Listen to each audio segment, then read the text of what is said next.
Tick.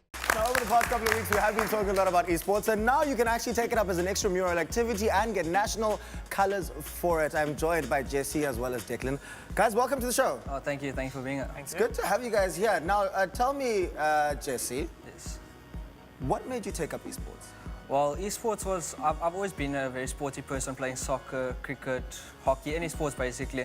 And then when I moved to Cape Town and from Joburg, and I just wanted, I didn't really have many friends because I didn't know anyone here, and gaming was what a lot of people were doing here, so I went into gaming, and that's where my career started, and that's where I'm pushing to do as a full-time career. Awesome. Now, Declan, what kind of games do you guys play in these competitions? Well, at the school level, we used to play from Counter-Strike to LoL to Dota. Dota's the only one I could ever get into. It was personally my favorite, and that's how I got my career started.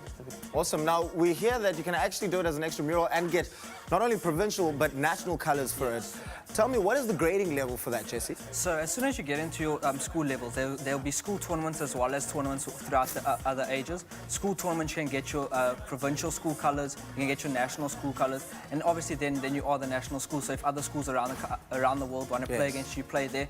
And then from there you can go, and if you play in all, you can get your pro tier colors, so you can represent your country overseas at world championships and all different big major events. Now, guys, I did hear you mention a little bit earlier on that you guys actually practice quite a lot. Yeah. I believe something like 4 hours a day. Sometimes longer. Sometimes longer than that. Yeah. Now, you guys not only had that, but you had your extramural activities that you had to do at school, also your homework. How do you ensure that you get enough practice in for all of these things and still have a social life? Well, it's definitely time management. Like, you can't put it first. Like, you have to obviously make sure your education's there, because that's important for the backup, and you have to have friends and social life as well. You can't just put it. It's like for any sport or any hobby that you have, if you can manage your time well and actually do it together, then you can make it work. Did you ever find that you were in a position where you were putting together all these groups, so maybe studying with the guys that you actually play esports with, so that as soon as you're done, you're playing esports, or did you try and keep those groups separate? No, they're very much together. As a general rule, most of the people that play esports were the top academics at our school, so I would definitely want to hang out with them to study. So, yeah, my friend group would always stay linked between the two. Awesome stuff. Well, they're not going anywhere. They are going to be here answering some more of your questions. Speaking about questions, let's see if you have any questions online. Oh, we've got amazing questions online, and I actually want to focus on two of them. I'll ask the first one. This one is phrased in a very, like, English type of high, sir way, but he actually calls himself Sir Avile Tlakuva, and he says, what methodology should one utilize to change mindsets of an academic society on introducing a gaming society in order to curb that misconception of games being a procrastinating activity? So there you guys have it. Very simple question in a very long way, if you can answer that.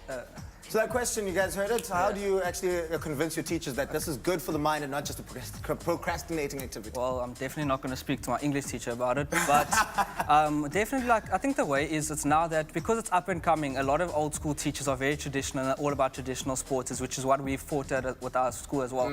But showing that it's growing, it's one of the fastest growing sports now. It's recognized as a sport under our government, and a lot of overseas people, it's being in consideration for the Olympics, as well as it's been at the X Games. So it's a growing sport. So if we can treat all other sports as a full-time career, why can't we do that with gaming? And that's what we push, that everyone should have a chance to do what they enjoy and love equally.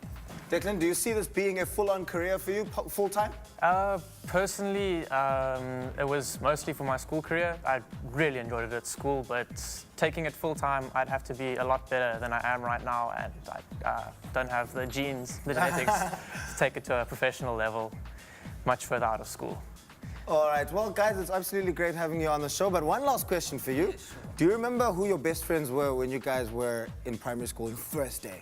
Yes, well, my best friend was from the age of 2 when we met at a nursery school, and that's Chad Kutsia in Joburg. I was born with my best friend. Really? Same hospital, same everything. So how does that happen?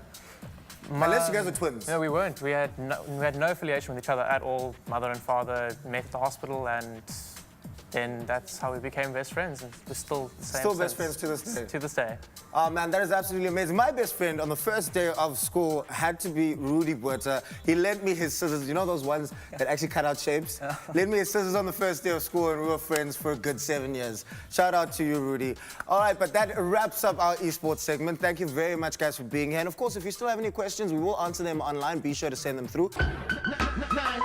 Hectic.